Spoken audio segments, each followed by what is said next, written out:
Hello, guys. Welcome to another episode of the e-commerce lab by Ecomcy, the place of everything related to Amazon FBA, primarily on e-commerce. My name is Vincenzo Toscano, founder and CEO of Ecomcy, your host today.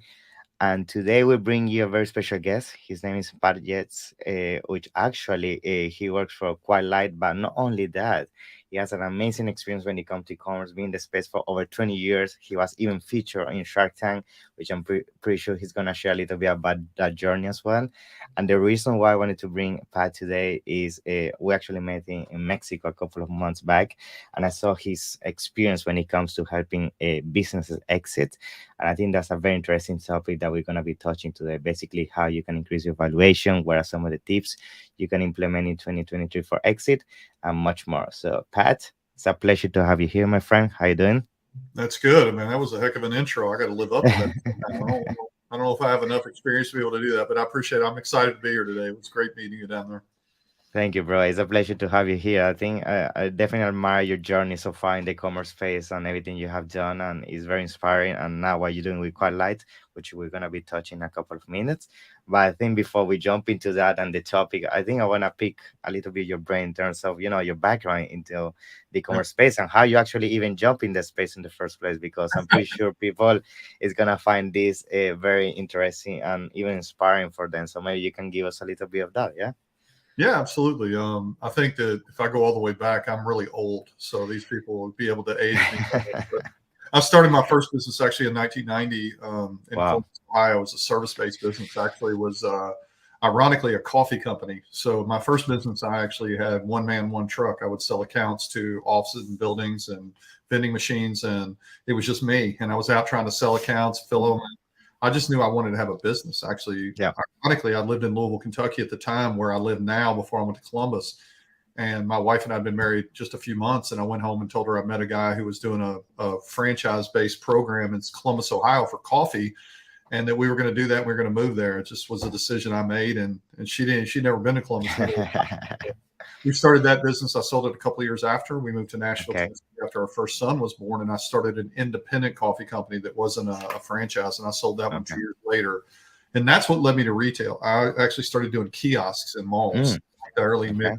1990s when it was really kind of a boom, excuse me, to have a kiosk in a mall. And The ironically, ones in the middle, basically, the ones in the middle of the hall, you will say, right? Those yeah, ones. it's a horrible business now. Nobody really you got to hit the mall all the time, and malls now close whatever they want to. It's I weird. know. So anyway, but my father and his wife were kind of following my footsteps. They were looking to retire and they wanted to do some kiosks. They did a kiosk here in Louisville, Kentucky, where they found these slippers at the Atlanta Gift Mart. So Okay. they started Happy Feet Slippers with one kiosk in Louisville, Kentucky. I bought it in 2001 and ended up with almost 300 locations independently operated Wow. across the country. And that's kind of what built my ecom funnel. It's ironic because we put the name of the website, buyhappyfeet.com, on the back of the slippers. So whenever our independent operators would sell them, and they'd only run it for November, December, then they would close down and everybody would buy them on my site. So we sort of built Interesting. a funnel. We got Okay. on Amazon in 2008 or so. I did a license with Snooki, which was kind of by accident. That's an interesting story in itself. Okay. She was a fan of our product, wore it on Jersey Shore, and we got a lot of attention out of that. Then in 2014, I did Shark Tank, obviously, and Wow. that's really big Big for. fan of the show, by the way. Yeah, it's very good and inspiring, to be Yeah, honest. Yeah. if you want to fall asleep one night, you can watch my episode. It'll do that for you. It'll put you to sleep pretty Nice. quick. It does. I will. I will check it Anyway, out. yeah, so I did the Shark Tank, and then I did the update. I did Beyond the Tank, which was actually canceled. It was a terrible show. So I did all three. A few people that did that. And then if you fast forward into 2015, I met Mark Doust, who is the founder and president, or founder and CEO of Quiet Light, who is Yeah. still involved in the business. And we discussed selling my company in 2015. But the biggest thing was we sort of struck up a friendship, and I stayed in touch with him. And then in 2020, when things were exploding with aggregators, he came Yes. back to me and said, Pat, he said, you've exited several businesses. You know what we do. I'd love you to come in and Mm. work with us and work with some of the best entrepreneurs in the world and selling companies. So I was fortunate enough to get involved with Quiet Light a few years ago. And even though I'd exited several businesses myself and I understood it, it's a whole different thing being on the other side. It's really good for me because I'm passionate about helping entrepreneurs exit their business. I'm not perfect for every person, neither is Quite Light, but we Yeah. take a very hands-on approach to being able to help entrepreneurs build and scale and exit their business. It's not always a race. So I started that, and I still own my Shark Tank ecom business, Happy Feet Slippers. And so I'm kind of a busy entrepreneur, but my main concentration is on Quite Light. Wow, what entrepreneur, man. Yeah, love it. Love it. I mean, just the fact that you've been coming all this way, all these years, and you've been doing all these amazing projects like Shark Tank, your own business, even retailing, is like you have touched so many areas, you know. and Well, and I bet when it comes to doing yeah, the consulting for this business with Carla, you add so much value because you basically understand all these business units that most people that do only e-commerce will never have that kind of mindset. And I bet that helps you a lot when it comes to identifying the right businesses for exit, right? yeah, I don't think there's any question. And I tell you the thing about being an entrepreneur and doing what I've done. I've done licenses with Disney, with DreamWorks. We do NFL, Mm, Major League Baseball, and we've done retail, we've done kiosks, we've done online. Pretty much anything you can touch of selling goods, I've had a hand in at some point in the last 20 years.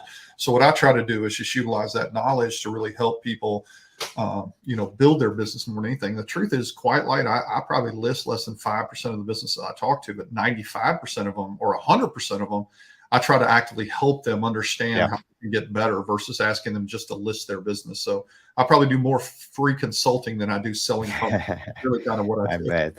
I Yeah. bet. Which is actually on that note brings me to my first question, which is, I mean, as you say, in 2020, we had this big explosion of Yeah. private investors and basically aggregators coming into the game to basically buying all these Amazon brands. But we know the ecosystem when it comes to buying Amazon brands has been changing completely from 2020 to 2023. And basically, my first question for our audience today is basically if you can help us just bring to the table what are some of the key factors you've been seeing that now are driving the valuation for the Amazon businesses in 2023, because I feel like it's completely different compared to 2020. And now people that are investing into buying Amazon brands, they have a different completely like filter and scope when it comes to looking into a business. And maybe you can give us some insights about what are some of those key things investors are looking at when it comes to buying a business in 2023 for Amazon. Yeah. Yeah, that's a great question. And actually, if your listeners listen to multiple podcasts, since I told you I do the Quiet Light podcast about 3 weeks ago, I have to date this. We're in June right now, 23, Yeah. when it airs. About 3 or 4 weeks ago on the podcast, we did an update of what the market was from 2020 to 2023. It's very informative with two other Mhm. advisors, Brad Whalen and Chris Wozniak, as well as Joe Valley. And we talked about the market and the compare and contrast. So if they'd like to listen to that, I think it's a deeper conversation. From Awesome. a 30,000 foot view, the market is still okay. Aggregators were only about 30% of the business we sold. That's what people are sort of shocked at. In 2020, Hmm. 21, it was only about 30%. 70% were individual buyers still, even when the aggregator boom was. But it was the larger volume or size of the businesses and stuff that they sucked up. What I think the aggregator model did, the people that actually sold in that and got like 5 and 6 offers hit like the perfect vacuum of timing, because there were so many people bidding for businesses because they were all flush with cash. Everyone had Yeah. hundreds of millions of dollars to spend. So they thought, well, if I spend another 50 to 100,000 more on a business, then it doesn't matter. I have the cash. The problem was they didn't realize they were overpaying on a multiple. So a lot of that, was hard to handle as far as buying at the high end of the market. That hurt the aggregator. The second thing that hurt the aggregator was not bringing along the owners. In hindsight, Hmm. that is probably the biggest problem, because while an aggregator thinks there's economies of scale and all these things we can do when we buy a company, they don't operate it like the owner does. Yeah. And they needed to keep those people. People know now the SBA regulations have now changed as of May, where you can roll equity and you could do seller notes. And honestly, I think that was a direct reaction to why the others failed, because I think the SBA realizes that the entrepreneur going forward, any kind of purchase might be a really big thing. So now they've changed their regulations. So how's the market different? It was really easy in 2020, 2021 to sell companies. Now it's more challenging. The business needs to be in a better position. There's really only two kind of businesses coming into us right now: flat or slightly up, or really on a decline. And most of them are on a decline. You've got tightening credit markets, which is really hurting a lot of entrepreneurs. That's a difficult situation for people to handle. I still believe that the market is good for good businesses. If you have one on a decline of 20 to 30%, you're going to get beat up. if that's happened for the last 5 to 6 months. But you just have to be realistic about the multiple. When you talk about multiples, I think they're off maybe a quarter to a half point, possibly. So if you were at 3.5 or 3.75, you're probably more like 3.25 or 3.5 now, depending on your sales trend. I've been talking more to entrepreneurs about digging in for another year, letting the market Mhm. get better and improving their businesses than I have listing them. And I feel like, and everyone at Quite Like does that. I mean, like some M&A firms, and there's a lot of great ones out there. I Yeah. don't begrudge anyone. They have to get business. They're looking to get listings. We're Mhm. more advising when the right time is, because we're Yeah. all entrepreneurs like them and we still own these businesses. And a lot of times it's going to take more preparation in this market than it would at any other time. I don't know if that answers your question, but it's kind of a broad Yes. view. Yeah, it does, of course, of course. And I think just quickly going back to the multiple, I think that's something that even when we talk with our clients, that's the number one thing that is basically making people like regretting not making that decision 2 years ago, 1 year ago, because they were comparing the multiples of when all that money had to be deployed because basically aggregators had to deploy the money, so they were overpaying. And now they're realizing that they're not getting the same multiples, and now they start thinking, oh, it's actually a bad moment to sell my brand. It's a good one. So that's why I see a lot of confusion, because they're trying to compare the current situation with what happened 2 years ago, which Yeah. 2 years ago it wasn't really an ideal scenario. It was artificially inflated by all the money coming to the market, which didn't really reflect the reality of the market side, right? And on top of that, I think you also touched on something very interesting, which I want to go more in depth, which is timing. I feel like when people is doing very well with their business in terms of their brand, they're scaling and they're growing, that's where I feel that's usually the best moment to sell, because that's usually when you have your business with the best face forward. But I actually I want to hear your take on this, because actually I see founders when the opposite, when the business is going downward, so maybe they have tried everything and nothing work out, that's when they actually decide to exit, and maybe it's not the ideal timing for exiting. So what is your take on this when it comes to timing? When is the right moment for exiting? Yeah. I mean, I think less about the value of the business and where it is financially in the sale when you're talking about timing, and more about the entrepreneur. At the day when the entrepreneur wakes up and says, I don't feel like doing this again anymore, it's Okay. definitely time to sell. But there are market driven things that could, move people in a position to sell. I just I never like to tell someone to list or not to list. It has to be a feeling the entrepreneur has. There's a Okay. certain amount of money you need. There's an aggravation tax to holding on any business, because you have to keep running it if you're tired of doing it. I think the timing is best when you say, I think I've taken it as far as I can. I Hmm. think that I'd like my next challenge, and this is in a decent place to sell. The last thing I really want people to concentrate on when they're selling is the cash. But Yeah. inevitably, that's the big question. They want to know what they're going to walk away with. But if you like, I have a business, ironically, that's trying to sell right now that probably could wait a year and a half, keep running it, and he'd have the same money, could tank it. Some Hmm. people are willing to take less for a business because they don't want to be in a position where they have to hold on to it anymore, or maybe they can't hold on to it anymore. I mean, think about credit markets, Clearco, and all these companies that are doing short-term financing. That money is drying up, Yeah. and entrepreneurs that relied on that now have to find either conventional financing or something else at a high rate in a very difficult market. So I think a lot of entrepreneurs are really trying to hold on in 2023 and continue their business till the market improves and or the economy improves, which is really what's needed. But if you have a good business, it's not a lot different than 2020 or 2021, Yeah. because people are looking for good businesses. Yes, 100%. And I think now, going back to the exit conversation, a lot of things I get also when talking to people. People ask me, okay, I want to exit my business, but at the same time, I want. They start thinking about what are the factors that can help them get the highest multiple evaluation, and they start thinking, okay, maybe in Amazon, I feel I have done most of the things I can do. They start testing like Walmart, they start testing their own website, they start testing social media. And the reason why I bring this to the table to discuss with you is because I feel sometimes I have heard, and I want to hear your take on this. This not necessarily means it's gonna add you a higher multiple valuation just for the sake of having external channels outside of Amazon. So, what is your experience with this? Is really that huge difference when it comes to proposing a business to an investor to have all these extra channels, or it's all about the actual efficiency and profitability these channels bring? Because you can have 100 channels, but if they don't actually bring, the Yeah. money, what's the point? I think Yeah. there's ways to look at that. Number one, I don't think any buyers ever said you have too many verticals. Like you do Okay. Target and you do eBay, that's just not worth it. No one says that as a buyer. They like Okay. to see the wide opportunity. They like to see the scope of what something can have. But at the end of the day, it's about what you sell on either Shopify or Amazon. That's what 90% of this comes down to. 80-20 Amazon or 100% Amazon is what a lot of the aggregators have looked for, and it's a lot of what new buyers are looking for. Does that mean that Walmart and Target and all those other marketplaces don't matter? No. But that's what's going to drive the bus as far as understanding evaluation. The other markets, they know that they're going to get, and they're going to get some revenue for it, but it's not part of the decision making in the buyer, I don't think. Now, would they see it as an opportunity if you didn't have Walmart or Target or whatever Hmm. the marketplaces are? Sure. So I don't think there's a negative either way to that. As long as your Amazon and Shopify are well oiled, then you're at 90% of your sales. I haven't even seen anyone come in with a significant Walmart presence or anything selling that's caused any kind of an issue. Nice, nice. Now, when it comes to the type of businesses, also by talking to people, I have seen that certain aggregators, they are changing the type of categories they're focusing on.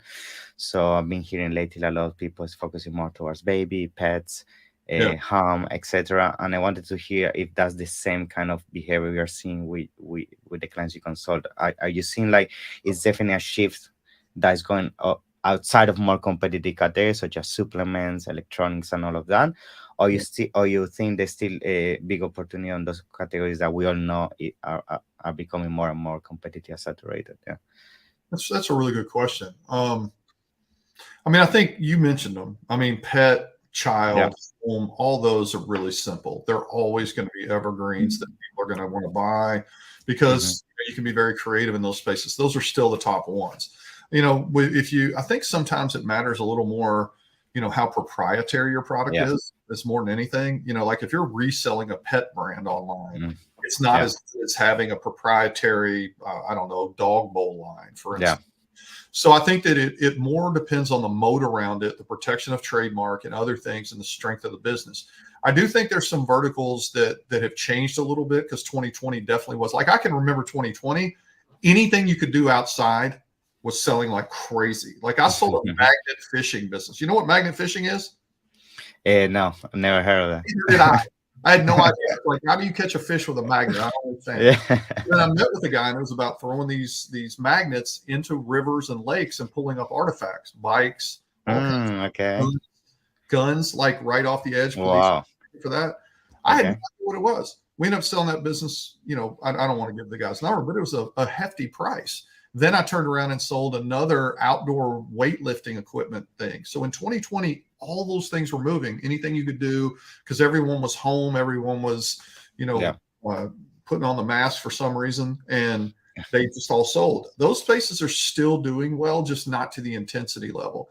Like I talked with a company this morning that had a dog line, and they're Yeah. back to the sales number they did pre-COVID. They had that same, then they had the bump, and now they're back Hmm. to the normal number. Makes it look like a decline, Yeah. but it just became crazy what had happened in during that. So sometimes we're still dealing with COVID normalization in numbers, but the verticals are still very similar as that people want. For sure. And that's interesting that you call it a COVID normalization. That's a good way to name it because yeah, sometimes when we have also meetings with our clients, we have seen that sometimes they have expectations related to COVID times, and the reality is that that's not the norm of the market. We definitely seen some decline across certain baselines in some categories, and it's something that for our listeners and viewers, important that you understand that if you are seeing that right now, it's not only you, it's the market that is basically normalizing after the basic explosion that happened on e-commerce due to COVID. Now, I think some people one other thing go on. I think that people think that the aggregator model has changed multiples in the way Yeah. it has a little bit, but it's still more probably contributing to the strength of businesses being listed right now. Mm, Entrepreneurs are really tired. They're really tired. We had the yes. import issue where containers were 5 times what they were the year A before. mess. We have an economy, whether you think the economy is good or bad, it's really not great. So you've got all these concurrent things that have happened over a year and a half or so, and all these entrepreneurs are just worn out. And that's where a lot of people are listing because there's too much strife in e-commerce now. The people that can wait that out are probably going to benefit very well. For sure, for sure. Good to say that. Now, people that might be listening and watching this, they might wonder, okay, when is the right timing in terms of revenue and profitability? Because I know that right now, when it comes to the interest that investors and aggregators are having, it's going a little bit higher. They are basically, I have seen from personal experience, and maybe you correct me here, that now they're focusing on bigger businesses and brands like the smaller to medium. They're having less opportunity when it comes to exit. I'm feeling that, and I wanted to hear if that's the same you're feeling. Like, are you seeing that? And if so, what are the bandwidth in terms of revenue that you would advise people to, once they reach that bracket, to really think about exit based on the current panorama? Yeah. I think that's a relative thing. I mean, look, I mean, at Okay. like, typically if your profit, including ad backs, which would be like Yeah. salary, phone, things like that, is less than $60,000 to $80,000. It's hard to list only because it's such a niche sale and it's expensive fee against it. But Yeah. revenue is more tied to how the business is doing. Like I like businesses that do 500,000 in revenue and make 120,000. Those are good businesses. But the way you got to think about it is you want to be on an increase, even if it's 5, 10, 12, 15%. I'm seeing a lot of businesses coming in 10, 20, 25, 30, 40% down a month. That's what Mm-hmm. we have. So I think that size only matters in a sense of the trend. Because now, obviously, if you have a business making 100,000, it's going to be a different multiple than one making 500, which is a different multiple of one making a million. So the better that you do in your sales, the better your results going to be as the price. But we don't fear having small businesses coming in and listing in the $150,000, $200,000 range. It just needs to be moving in a good direction. You hope to have a moat around it. You hope to have a trademark. There are 4 pillars of a sale. The first Okay. one is risk. Okay, so let's talk Mm-hmm. about risk. What's risky? Way too many SKUs or way too few SKUs would be risky. Yeah. Anything in the middle is better. If your sales are on a growth, that's a great thing. If they're on a decline, then it adds risk. The second is I said risk. The second one's growth. I kind of went into that one. If you're having good growth, that's a positive. The third pillar is transferability. Most of our sellers don't have problems with transferability. They have a Shopify store, an Amazon store, maybe a trademark or whatever it's going to be, warehouse, 3PL, they have to move on. All those things matter. But if you have, let's say, a contract with a vendor that's only you that can deal with it and they don't want to deal with the next person, then you have transferability problems. And the Yeah. last one is documentation. Make sure that your financials, your SOPs, and everything are in good order. If you do all those things and you're doing decent amount of sales and profit, you can still exit your business. And it's just a matter of who you work with. I think that the reason that Quiet Light's a little different for people is we're Mm-hmm. willing to have that hard conversation early. We're willing to turn down a listing to say you need 6 months to get better, Yeah. or you can go list with someone else that if you think you can get it from someone else, great. But we don't want to put you in a position where you can fail by listing at the wrong amount. And I think sometimes people will listen to the wrong person with relation to valuation. They won't get a realistic valuation, and then they'll find out that they can't sell it. And that really hurts you going forward because then you can't relist it in a good position. So sales matter, but it just needs to be on a decent trend. Yeah, very good advice, that one.